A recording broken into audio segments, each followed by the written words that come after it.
उत्तरकाशी की सलक्यारा टनल ढहने के बाद फंसे 40 मजदूरों को अब तक बाहर नहीं निकाला जा सका है।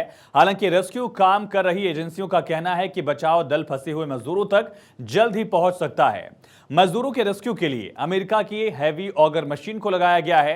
राहत बचाव में जुटे अधिकारियों का कहना है कि 24 मीटर तक मशीन ने ड्रिलिंग कर ली है। 6-6 मीटर के 4 पाइप्स मलबे के अंदर डाल दिए गए हैं। और ऐसे में आपको ग्राफिक्स के जरिए बताते हैं कि आखिर किस तरह से मजदूरों को निकालने के लिए रेस्क्यू टीम लगी है। यह है सलक्यारा सुरंग, जहां 40 मजदूर फंसे हैं। मजदूरों को निकालने के लिए सुरंग में पाइप लगाई जा रही है। यह पाइप 900 मिलीमीटर करीब 35 इंच, आसान भाषा में 3 फीट समझ सकते हैं, 3 फीट चौड़ी है। इसी पाइप के जरिए फंसे मजदूरों को निकालने की कोशिश है। अमेरिकी मशीन ऑगर फिलहाल मलबे के बीच में पाइप लगाने में जुटी है। दिक्कत यह है, दरअसल मलबा बार बार और आ रहा है, सुरंग का कुछ हिस्सा और ढह जाता है, इसलिए एक हैवी मशीन लगाई गई है और इसी ऑगर मशीन के जरिए 6-6 फीट्स के पाइप्स को यहां इंस्टॉल किया जा रहा है। पाइप लगाने में सिर्फ 1 घंटे का वक्त लगता है, लेकिन पाइप को मशीन में फिट करने और साथ ही मशीन को रीइंस्टॉल करने में एक तरह से ज्यादा वक्त लग रहा है। और यही वजह है कि लगातार रेस्क्यू ऑपरेशन में चुनौती का सामना करना पड़ रहा है। इसी 3 फीट के पाइप के जरिए मजदूरों को निकाला जाएगा। फिलहाल 25 मीटर की ड्रिलिंग हो चुकी है और अभी भी लगभग 40 मीटर से ज्यादा ड्रिलिंग बाकी है, यानी कि 2 दिन का वक्त और लग सकता है, संभावना जाहिर की गई। ये रिपोर्ट देखिए।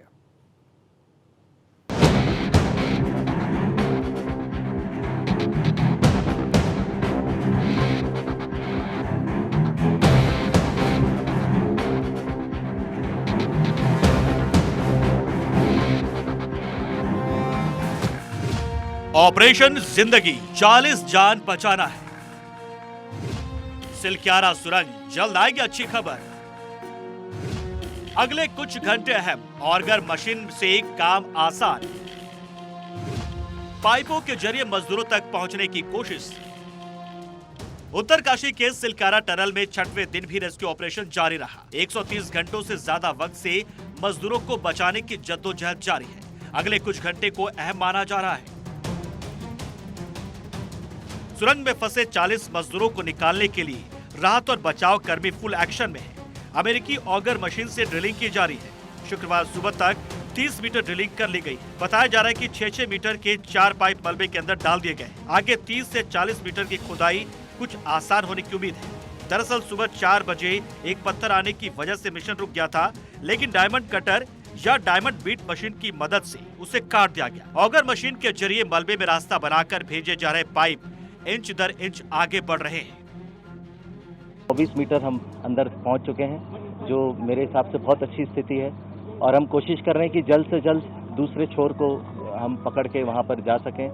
और जैसा कल मैंने बताया था आपको कि जो मशीन काम करी, इसकी भी रिडंडेंसी के लिए हम लोग आज एक और मशीन को एयरलिफ्ट कर रहे हैं। वो इंदौर से हमारे पास आएगी, तो वो कल सुबह तक पहुंच जाएगी, ताकि इसके पीछे अगर बीच में मान लीजिए ये मशीन रुकती है तो हम उसके सहायता से हम आगे का खनन कार्य कर सकते हैं। 6-6 मीटर के पाइप है। पहले हम उसको अलाइन करते हैं मशीन के ऊपर में और उसको फिर पुश करते हैं, और उसके अंदर एक ऑगर होता है जो अंदर से खनन करते हुए पीछे मलबा को फेंकते जाता है। लेकिन ये जो प्रक्रिया है, इसमें ज़्यादा समय नहीं लगता है। लेकिन जो पूरा आपका पाइप है, उसको जब हम लाते हैं मशीन के ऊपर बिठाते हैं, उसको अलाइन करते हैं, क्योंकि पहले ऑलरेडी कुछ पाइप आगे जा चुके हैं, अलाइन करते हैं, फिर उसकी वेल्डिंग करते हैं। सबसे महत्वपूर्ण चीज़ है वेल्डिंग।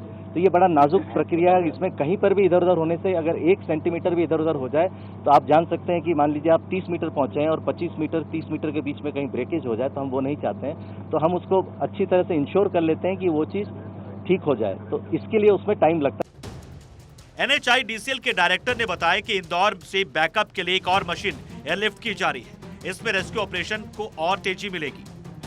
अमेरिकी ऑगर मशीन के आने के बाद उम्मीदें बढ़ गई हैं, क्योंकि इस मशीन से ड्रिलिंग करने में आसानी हो रही है। उम्मीद जताया जा रहा है कि जल्द ही फंसे मजदूरों को रेस्क्यू कर लिया जाएगा।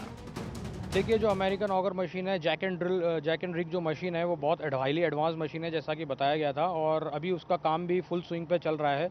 और अब तक की जो लेटेस्ट अपडेट है वो ये है कि 4 पाइप्स जो हैं वो इंसर्ट किए जा चुके हैं और 5th की वेल्डिंग चालू है। तो इसी से हम कह सकते हैं कि ऑगर मशीन जो है अच्छे से काम कर रही है, सक्सेसफुली काम कर रही है।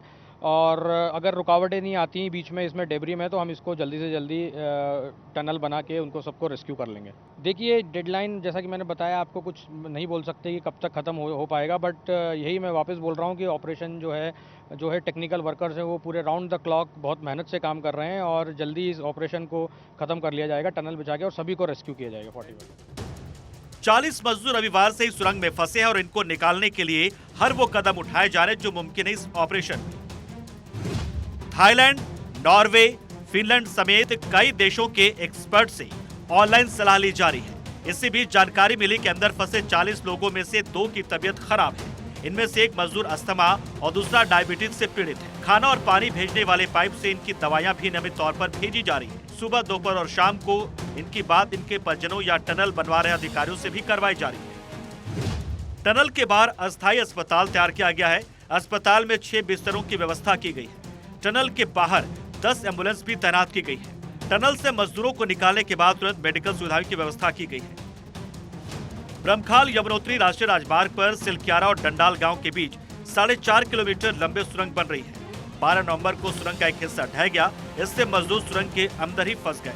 अमेरिकी मशीन के लाने के बाद उम्मीदें बढ़ गई हैं और माना जा रहा है कि सुरंग से जल्द ही मजदूरों को निकालने में सफलता मिल जाएगी। Bureau report, Bharat 24। और सीधे आपको दिल्ली ले चलते हैं। ग्लोबल साउथ समिट से प्रधानमंत्री नरेंद्र मोदी का ये संबोधन देखिए। और अपनी क्षमताएं ग्लोबल साउथ के साथ साझा करने के लिए तैयार है। भारत हमेशा एक विश्वसनीय पार्टनर की तरह कार्यरत रहेगा। हम निरंतर संपर्क में रहेंगे और ग्लोबल साउथ का हमारा संवाद आने वाले समय में भी जारी रहेगा। मैं फिर एक बार आप सबका बहुत बहुत आभारी हूं। बहुत बहुत धन्यवाद। वॉइस ऑफ ग्लोबल साउथ को लेकर लगातार भारत का जोर रहा है। G20 की बैठक में भी प्रधानमंत्री नरेंद्र मोदी की तरफ से इसका जिक्र बार बार किया गया कि जिन देशों की आवाज विश्व पटल पर नहीं सुनी जा रही, उनकी आवाज भारत हमेशा बनता रहा है और इसको लेकर भारत आगे भी बढ़ेगा। चाहे वो साउथ अफ्रीका को G20 में अफ्रीकन यूनियन को शामिल कराने की बात हो या फिर वैक्सीन पॉलिसी के जरिए तमाम देशों से भारत के संबंधों को बेहतर करने की बात।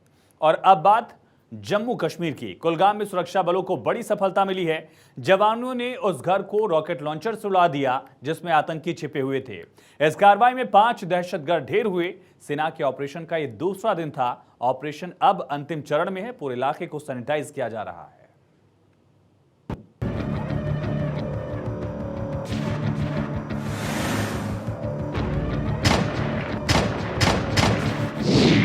कश्मीर में एनकाउंटर, नहीं बचेंगे देश के दुश्मन। कुलगाम में मुठभेड़, 5 दहशतगर्द ढेर। दहशतगर्दों का सारा हाइड आउट होगा ऑल आउट। जम्मू कश्मीर में ऑपरेशन ऑल आउट जारी है। इस ऑपरेशन के तहत आतंकियों को चुन चुनकर ढेर किया जा रहा है। पाकिस्तानी मंसूबों को नाकाम किया जा रहा है। ये तस्वीर कुलगाम के दमहाल हांजीपोरा इलाके की है, जहां सुरक्षा बलों और जम्मू कश्मीर पुलिस के जवान दहशतगर्दों के लिए काल बन गए। 5 आतंकियों को जवानों ने मुठभेड़ में मार गिराया। मारे गए 5 दहशतगर्द लश्कर से जुड़े TRF के बताए जा रहे हैं। सुरक्षा बलों को सूचना मिली थी कि कुलगाम के समनू गांव में कुछ आतंकी किसी बड़ी घटना को अंजाम देने के लिए इकट्ठा हुए हैं। इसके बाद पुलिस और सेना ने संयुक्त कार्रवाई की। ऑपरेशन में सेना की 34वीं राष्ट्रीय राइफल्स के जवान शामिल हुए। पैरा 9 के एलिट स्पेशल फोर्स यूनिट के जवान इसमें शामिल थे। CRPF और राज्य पुलिस भी इसमें शामिल हुई। एनकाउंटर करीब 19 घंटे तक चला। कुलगाम में कुछ घरों का मुहासरा किया गया था। मुहासरे के दौरान जब सिक्योरिटी फोर्सेस जब उसको सर्च कर रहे थे तो वहाँ से अंदर से फायर आया और उसके बाद एक एनकाउंटर की शुरुआत हुई। तो ये इनकाउंटर अभी जारी है, फाइनल स्टेजेस में है और सैनिटाइजेशन की जा रही है। अभी तक की ताज़ा जो स्थिति के हिसाब से इसमें 5 जो हैं लश्कर तोयबा के जो टेररिस्ट की संभावना है और कुछ बॉडी साइट हुई हैं। मुठभेड़ गुरुवार शाम 4 बजे से शुरू हुआ था और देर रात अंधेरे की वजह से इसे रोक दिया गया, लेकिन सुबह होती एक बार फिर से कार्रवाई शुरू कर दी गई और एनकाउंटर में 5 आतंकियों को मार गिराया गया। सुरक्षा बलों ने उस घर को विस्फोट करके उड़ा दिया जिस घर में आतंकियों ने पनाह ली थी। उस घर को रॉकेट लॉन्चर से उड़ा दिया गया। बुधवार को नियंत्रण रेखा के पास पूरी सेक्टर में आतंकियों की घुसपैठ की कोशिश को सेना ने नाकाम किया था। कार्रवाई करते हुए सुरक्षा बल ने 2 आतंकवादियों को मार गिराया था। आतंकवादी खराब दृश्यता और खराब मौसम का फायदा उठाकर घुसपैठ की कोशिश कर रहे थे। सेना के मुताबिक मारे गए 2 आतंकवादियों की पहचान पीओके के लॉन्च कमांडर बशीर अहमद मलिक और अहमद गनी शेख के रूप में की गई। बशीर ने नियंत्रण रेखा के पार अनगिनत आतंकवादियों की घुसपैठ कराई। इनके पास से भारी मात्रा में हथियार भी बरामद हुए।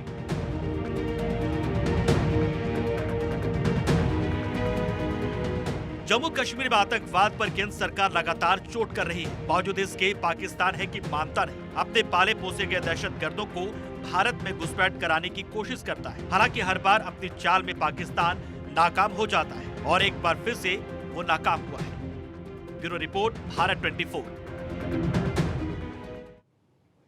नूह के पत्थरबाज कब आएंगे बाज?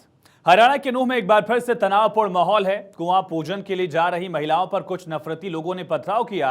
इसके बाद माहौल एकदम सा बदल गया। अफरा तफरी का माहौल दिखा। लोगों को एक बार फिर से करीब 3.5 महीने पहले की वो तस्वीर याद आई जब पत्थरबाजी और हिंसा की वहां घटना हुई थी। पुलिस ने बिना वक्त गवाए एक्शन शुरू किया और मौके पर पहुंचकर पुलिस ने तुरंत हालात को संभाला, लोगों से शांति की अपील की।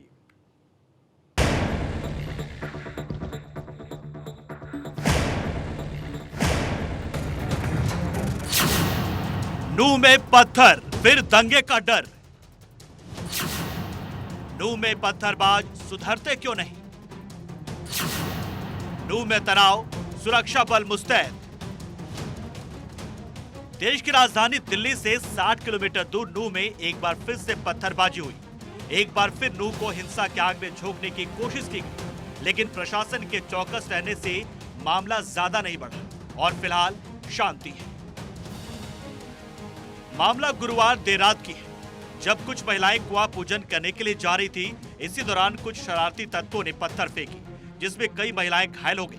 हालात की गंभीरता को देखते हुए पुलिस फोर्स को तुरंत तैनात कर दिया गया। पुलिस ने लोगों से शांति बनाए रखने की अपील की। देखिए, यहाँ पे अभी शाम को कुछ महिलाएं कुआं पूजन की तरफ से जा रही थी, तो मदरसे की यहाँ से शिकायत मिली है कि मदरसे की तरफ से कुछ बच्चों ने उनके ऊपर पत्थर फेंके हैं, जिसके मामले में दोनों समुदाय के लोग यहाँ पे इकट्ठे हो गए हैं। तो पुलिस ने अभी समझा, इसके बाद में दोनों पक्षों को अलग अलग अपने अपने घरों को भेजा है और जिनके खिलाफ भी ये महिलाओं के खिलाफ ये आया है तो उसमें हम FIR दर्ज कर रहे हैं। और जो अक्यूज हैं, वो जो मदरसे के मौलवी हैं, उनको बुलाया गया है, उनको भी अभी तुरंत ही राउंड अप कर लिया जाएगा। और हम कह रहे हैं कि ये लोगों से अपील की शांति बनाए रखें, जो भी कानून है अपना तुरंत और त्वरित कार्रवाई होगी और उचित कार्रवाई होगी। चोटें आई हैं, कितने लोगों को चोटें आई हैं? देखिए, अभी इसका मेडिकल कराने के लिए उनको भेजा गया है, तो उसके बाद MLR के बेसिस पे उनको आएगा। कोई ज़्यादा बड़ी चोटें किसी को नहीं है। इस मामले में 3 लोगों को हिरासत में लिया गया। तीनों से पूछताछ की गई। SC/ST एक्ट समेत कई धाराओं में मामला दर्ज कर लिया गया है। पत्थरबाजी के खिलाफ स्थानीय लोगों ने विरोध प्रदर्शन किया, सड़क पर बैठकर आवागमन को अवरुद्ध कर दिया। बाद में पुलिस के समझाने के बाद लोगों ने अपना प्रदर्शन खत्म किया। इससे पहले 31 जुलाई को विश्व हिंदू परिषद की ब्रजमंडल यात्रा पर भीड़ की ओर से हमला किए जाने के कारण यहां सांप्रदायिक हिंसा भड़क उठी थी, जिसमें कई लोगों की मौत हो गई थी। हिंसा का असर कई दिनों तक देखने को मिला और अब जब गुरुवार की रात एक बार फिर से पत्थरबाजी हुई तो लोगों को 31 जुलाई वाली घटना याद आ गई। दंगे का डर सताने लगा। हालांकि प्रशासन के चौकस और स्थानीय लोगों की समझदारी से मामला जल्दी शांत हो गया। Bureau report, Bharat 24। अब बात करते हैं दिल्ली के CM अरविंद केजरीवाल की। केजरीवाल ने कैसे प्रदूषण के प्रहार से ध्यान भटकाने का तरीका अपनाया है, ये भी जरा देखिए। वायु प्रदूषण के मसले पर केजरीवाल सरकार पूरी तरह से फेल रही है। पिछले साल की तुलना में इस साल ज्यादा दिनों तक पॉल्यूशन की मार लगातार दिल्ली वासी झेल रहे हैं और साल 2022 के नवंबर महीने में महज 3 दिन हवा की गुणवत्ता गंभीर श्रेणी में थी। इस साल आधे महीने में ही 7 दिन वायु गुणवत्ता सूचकांक यानी कि एयर क्वालिटी इंडेक्स AQI गंभीर श्रेणी में है। 4 दिन तो हवा इस वजह से साफ रही क्योंकि बारिश हो गई थी। पॉल्यूशन से निपटने के लिए केजरीवाल सरकार के पास कोई योजना नहीं है, लिहाजा ध्यान भटकाने की रणनीति पर केजरीवाल सरकार जुटी है। दिल्ली के मुख्य सचिव नरेश कुमार के खिलाफ मोर्चा खोला। द्वारका एक्सप्रेसवे की एक जमीन मामले में मुख्य सचिव के खिलाफ कार्रवाई की सिफारिश की गई। जमीन के मुआवजे के मामले में विजिलेंस विभाग की मंत्री आतिशी ने सिफारिश की है। आतिशी की रिपोर्ट को मुख्यमंत्री केजरीवाल ने उपराज्यपाल के पास भेजा। मुख्य सचिव को निलंबित करने की सिफारिश की गई है। मुख्यमंत्री ने रिपोर्ट को सीबीआई और ईडी को भेजने का निर्देश आतिशी को दिया है। सरकार इस मामले को ऐसे उछाल रही है जैसे दिल्ली का सबसे बड़ा मुद्दा है। दिल्ली के लोगों को इस मामले से बहुत ज्यादा लेना देना नहीं है। केजरीवाल के बंगले की जांच अधिकारियों से झगड़े की वजह से ये मुद्दा उठाया गया है, ऐसी बातें भी कही जा रही हैं।